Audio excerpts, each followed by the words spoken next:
So I want to talk to you a little bit about this homeless encampment I found about maybe a football field away from where I live. You know, they're currently doing construction over in that area and soon this is going to be demolished. But this forest has been here for a really long time and what's left is very meager compared to the massive forest it used to be. But what's really interesting is someone lived here before the houses went up. So for a long time, before anyone even bought homes in this area, someone lived there. And it's quite eerie. It's kind of like Blair the Witch type vibes.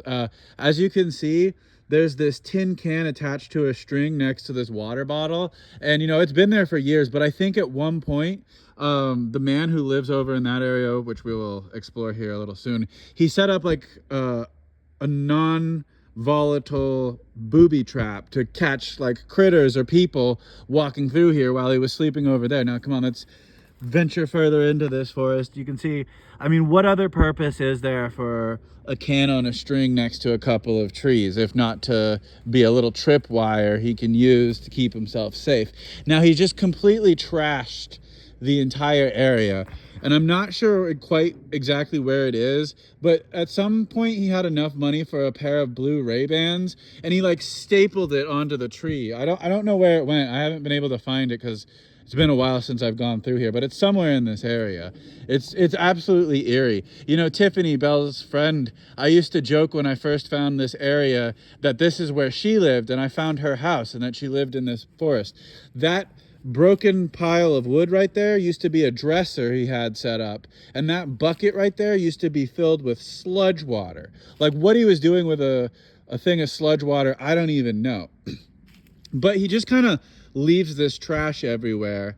And oh, there's some really interesting shit I've never seen before over here. Let's go see what that is.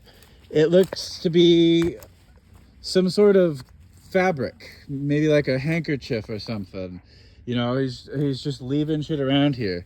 He's got some water bottles. One time I came down here and I saw the handle end of a knife dislodged from the blade, and like a bunch of small animal remains, you know, like the bones of a squirrel or something. So it looked like he was eating squirrels or something. So I left him that water, and you can see the remnants of it right there. That's Quaker Oats. I left him some oatmeal and some water here one day so that he wouldn't have to eat small forest animals, but he didn't eat it. He eventually caved in and started drinking the water, but the water was there for like 2 months before he started drinking the water I got him. And he took the oatmeal and he just dumped it all over the floor. So he wasn't very appreciative of my offering to him. But I felt like, you know, come on, you're living in a house where people like have hundreds of millions of dollars and you're eating forest critters. Like, accept my oatmeal offering I gave you.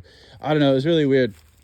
But if you go here recently, I didn't visit this place for a whole year, but I came back recently to see what it is, and it looks like he's been starting fires in this area, which I don't know how the local police haven't found out about it, because they do police training right down the street from where this is. Like literally, like it'd take me 5 minutes to go to where the police are training, and he's like burning down shit. Like that looks like it was the remnants of a fire pit right there.